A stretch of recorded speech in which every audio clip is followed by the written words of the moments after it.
এই তদন্তের নামে দীর্ঘমেয়াদী একটা প্রহসন চলছে। আমরা দেখছি এই তদন্তের নামে বেছে বেছে তৃণমূল কংগ্রেসের সাথে যুক্ত নেতা বা কর্মীদেরকে উদ্দেশ্য প্রণোদিতভাবে মেলাইন করার প্রচেষ্টা চলছে। অন্যদিকে এই দুর্নীতির সাথে বিজেপির কোনো নেতারা যুক্ত থাকলেও তাদের কেশাগ্রহে স্পর্শ করছেন। ইডির কনভিকশন রেট আমরা জানি 0.46%। 200টা কেসের মধ্যে একটা কেসে সুরাহা করতে পারেন। আমরা চাই তদন্ত নিরপেক্ষভাবে হোক, দোষীরা চিহ্নিত হোক, নিশ্চিত করে শাস্তি পাক, কিন্তু তদন্তের নিরপেক্ষতা বজায় থাক। সারা দেশ জুড়ে আজকে ইডি এবং সিবিআই নিজেদেরকে বিজেপির বিশ্বস্ত শাখা সংগঠন হিসেবে প্রমাণিত করে ফেলেছে। তাই এই সমস্ত তদন্তকারী সংস্থার ওপর দেশের মানুষের আর কোনো ভরসা নেই।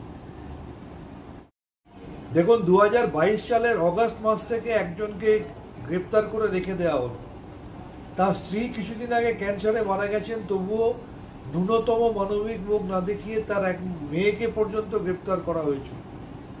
2 বছর জেলে পচিয়ে মারার পরে আজ অব্দি তদন্তে শুরু হলো না। যেটা আমরা বারবার বলছি, ইডি বা সিবিআই কোনো তদন্তে সুরাহা করতে পারে না। তারা বিজেপির অঙ্গুলি হেলনে চলে তদন্তের নামে দীর্ঘমেয়াদী প্রহসন করে এবং বেছে বেছে উদ্দেশ্য প্রণোদিতভাবে সারা ভারতবর্ষের বিভিন্ন প্রান্তে বিরোধী শাসিত রাজ্যে বিরোধী নেতানেত্রীদের এবং এই রাজ্যে তৃণমূল কংগ্রেসকে রাজনৈতিকভাবে হারাতে পারে না বলে তৃণমূল কংগ্রেসের নেতানেত্রীদের কালিমালিপ্ত করার প্রচেষ্টা করে। অন্যদিকে যাদের নামে সিবিআই এফআইআর আছে, ইডি এফআইআর আছে, যাদের বিরুদ্ধে সিবিআই ইডি তদন্ত করছিল অথচ তারা বিজেপিতে চলে গেছে, এই ধরনের দুর্নীতিগ্রস্ত নেতাদের কেশাগ্র স্পর্শ করে না। তার কারণ বিজেপিতে চলে গেলে বা বিজেপির সাথে যোগ থাকলে তারা ওয়াশিং মেশিনে ধোলাই হয়ে যায়। এটা আরও একবার আমাদের লক্ষণীয় বিষয় যে ইডি সিবিআই শুধুমাত্র তদন্তের নামে দীর্ঘমেয়াদী প্রহসন করতে করতে উদ্দেশ্য প্রণোদিতভাবে বিরোধী নেতা নেত্রীদের কিভাবে মেলাইন করে সামাজিকভাবে সম্মানহানি করে।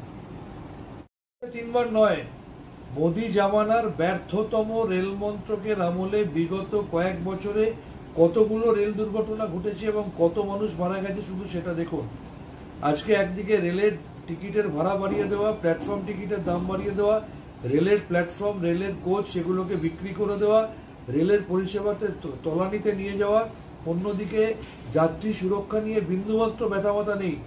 ভারতবর্ষের সর্বকালীন শ্রেষ্ঠ রেলমন্ত্রী মমতা ব্যানার্জির আমলে তৈরি হওয়া অ্যান্টি কলিশন ডিভাইসও আজকে সম্পূর্ণভাবে তারা ইমপ্লিমেন্ট করতে পারেনি। আসলে সমস্যাটা অন্য জায়গায়।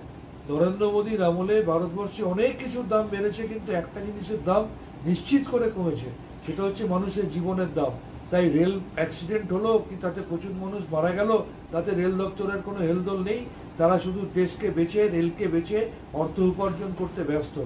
এই দায় রেল মন্ত্রকের কাঁধে নিয়ে অবিলম্বে রেলমন্ত্রীর হাত জোর করে ক্ষমা চেয়ে ইস্তফা গ্রহণ দেওয়া উচিত এবং ভারতবর্ষের সর্বকালীন শ্রেষ্ঠ রেল মন্ত্রকের কাছে, রেলমন্ত্রী মমতা ব্যানার্জির কাছে নরেন্দ্র মোদীর সরকারের এসে কিভাবে 1 পয়সাও ভাড়া না বাড়িয়ে রেলের সার্বিক উন্নতি করা যায় সেই শিক্ষা নেওয়া উচিত।